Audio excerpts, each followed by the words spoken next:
तो अचानक ये क्या हो गया, ये मुझे हमारे मित्र है दिग्विजय सिंह जी, उनसे मैं समझ लूंगा ये उनका मत परिवर्तन कैसा हुआ।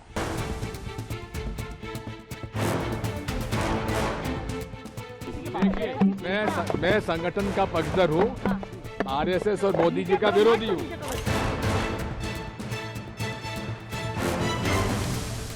बात ऐसी है, जिस आरएसएस ने कभी देश के स्वतंत्रता संग्राम में सहभाग नहीं लिया,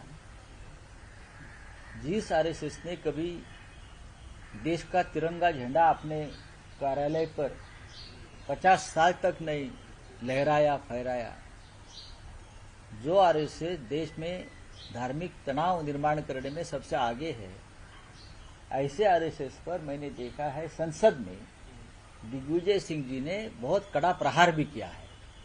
तो अचानक ये क्या हो गया, ये मुझे हमारे मित्र है दिग्विजय सिंह जी, उनसे मैं समझ लूंगा ये उनका मत परिवर्तन कैसा हुआ। आज की नहीं है, मैं तो शुरू से इस बात को कहता रहा हूं कि राष्ट्रीय स्वयंसेवक संघ की विचारधारा का मैं विरोधी हूं, क्योंकि ये पूरे तरीके से न तो संविधान को मानते हैं, न देश के कानून को मानते हैं, और अपंजीकृत संस्था है जिस पर कोई कानून लागू नहीं होता।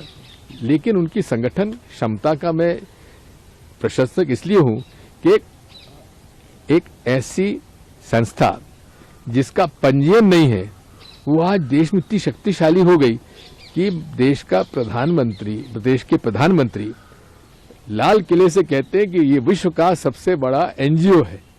अरे भाई, एनजीओ है तो आपका नियम और कानून कहां चले गए? लेकिन इनकी संगठन क्षमता का मैं प्रशंसक हूं। इतना मैं कह सकता हूं कि हमें इसमें सुधार की गुंजाइश है, और हमेशा हर संगठन को सुधार की गुंजाइश रखना चाहिए।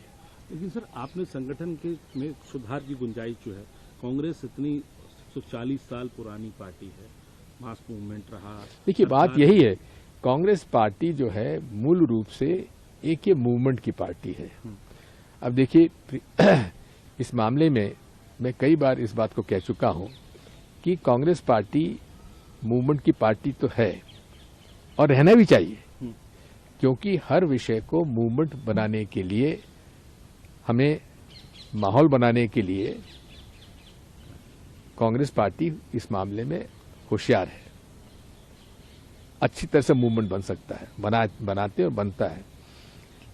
लेकिन उस मूवमेंट को वोटों में परिवर्तित करना, उसमें हम कमजोर हो जाते हैं। हमें जब तक हमारा संगठन बूथ तक और मोहल्ले तक, गांव तक नहीं पहुंचेगा, तब तक हम संतुष्ट नहीं होंगे।